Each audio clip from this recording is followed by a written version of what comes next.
Coucou! Aujourd'hui, Fabululu trouve un superbe champignon rouge. Mais mamie lui interdit d'y toucher. C'est parti pour l'histoire. Ce matin-là, Fabululu avait enfilé ses bottes en caoutchouc et son manteau le plus aventureux. Il tenait à la main un grand panier en osier. Sa mamie, à côté de lui, avait l'air d'une reine de la forêt, avec son chapeau de pluie et son bâton de marche. « On est bien d'accord, mamie? Aujourd'hui, on ne marche pas, on cherche?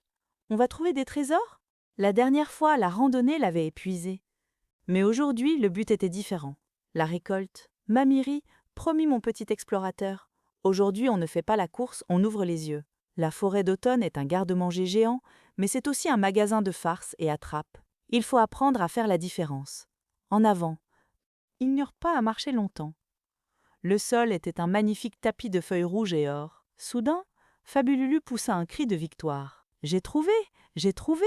Regarde, mamie, un énorme marron, tout brillant !» Il tenait fièrement un gros marron luisant, fraîchement sorti de sa coque verte un peu piquante. Mamie s'approcha, son bâton à la main, et s'arrêta net. « Ne le mets pas dans le panier, mon trésor. C'est le premier piège de la forêt. »« Un piège ? Oui, ça c'est un marron d'Inde, pas une châtaigne. Il est magnifique, mais il est le jumeau maléfique de celui que l'on mange. Il est toxique, il donne très très mal au ventre. » Fabululu, déçu, le laissa tomber. « Mais, maman, elle achète bien des marrons glacés et de la crème de marron. Elle ne dit jamais crème de châtaigne. »« Ah, c'est la grande ruse des cuisiniers. Le marron qu'on mange est en fait une grosse châtaigne de luxe, qui pousse sur un châtaignier. Regarde, je vais te montrer le vrai trésor. » Elle l'emmena un peu plus loin. « Ça, dit-elle en pointant une bogue par terre, c'est la maison de la châtaigne. Tu vois, elle n'a pas quelques gros piquants. Elle est comme un hérisson, couvert de milliers de petites aiguilles fines qui piquent très fort. C'est sa façon de dire « mon trésor se mérite ». Mamie ouvrit la bogue avec son pied. À l'intérieur, il y avait 3 petites châtaignes, plus plates que le marron, et avec une petite queue en forme de flamme. Celle-ci, mon grand, on peut la faire griller. C'est un délice. Fabululu avait compris la première leçon. Dans la forêt, ce qui est beau n'est pas toujours bon. Ils continuèrent leur chemin. Fabululu marchait maintenant les yeux rivés au sol. Ils arrivèrent sous un grand arbre aux feuilles jaunes. Le sol était jonché de coques vertes et noires. « Ça, c'est quoi? C'est encore un piège ?»« Non, » dit mamie, « ça, c'est un cadeau. » Elle ramassa une noix. Elle l'ouvrit avec son couteau suisse. « Tiens, goûte. » Fabululu mâcha le petit morceau. C'était délicieux, un peu amer et un peu sucré.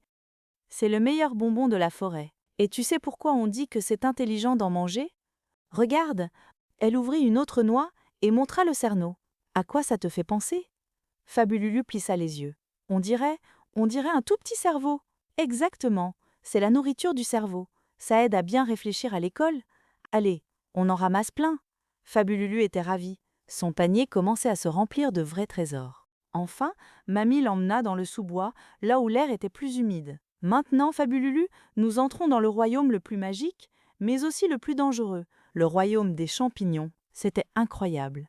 Ils poussaient partout, des jaunes, des bruns, des blancs, et soudain Fabululu vit le plus beau de tous. Un champignon comme dans les dessins animés de fées, un grand chapeau rouge vif, parsemé de petits points blancs. « Mamie, regarde celui-là, c'est le roi des champignons. Il est magnifique. On le prend ?» Le sourire de mamie disparut aussitôt. D'un geste vif, elle attrapa le bras de Fabululu qui s'approchait. « Non, on ne le touche surtout pas. Fabululu, écoute-moi très très bien. De tous les pièges de la forêt, celui-ci est le pire. C'est l'amanite tue-mouche. Il est magnifique, mais c'est un poison terrible. Il ne tue pas que les mouches, mais les humains aussi. » Fabululu recula, impressionné. « Mais comment on sait? Moi j'ai vu sur le téléphone de papa, il y a des applications. On prend une photo et ça nous dit si c'est bon. » Le visage de mamie devint encore plus sérieux. Elle s'accroupit pour le regarder dans les yeux. « C'est la chose la plus dangereuse que tu puisses faire. Un téléphone, c'est très malin pour les jeux vidéo, mais c'est un bébé pour la forêt. Un téléphone ne peut pas sentir l'odeur du champignon. Il ne peut pas voir s'il y a un anneau sous le chapeau. Il peut confondre une couleur à cause du nombre. » Elle montra un petit champignon brun. « Tout simple. Tu vois celui-là? Il ressemble à un champignon de Paris. Mais son jumeau mortel lui ressemble comme 2 gouttes d'eau. Une application peut se tromper. Un livre ou un site sur Internet peut se tromper. Et avec les champignons, Fabululu, il n'y a pas de seconde chance. On ne goûte jamais, jamais. Mais alors, on ne ramasse rien? Si, dit mamie, son sourire revenant. On ramasse ceux que mamie connaît par cœur depuis 50 ans. Elle lui montra des champignons gris qui ressemblaient à des trompettes. C'est les trompettes de la mort qui sont délicieuses et qui n'ont rien de mortel, et des gros champignons tout ronds au chapeau brun, des cèpes. La règle d'or du champignon, c'est que le doute est un poison. On ne les met pas dans le panier, car il pourrait transmettre le poison aux autres champignons. Si on a le moindre doute, on laisse. La forêt est généreuse, mais elle exige le respect. Le soir, de retour à la maison, une odeur merveilleuse emplit la cuisine. Les châtaignes grillaient dans la cheminée et mamie préparait une poêlée de cèpes et de noix. Fabululu, en croquant dans une châtaigne bien chaude, se sentit très fier. Il n'avait pas seulement rempli son panier, il avait appris les secrets de la reine de la forêt. Il avait appris à se méfier des jumeaux maléfiques, à reconnaître la nourriture du cerveau et surtout à respecter le royaume silencieux et puissant des champignons.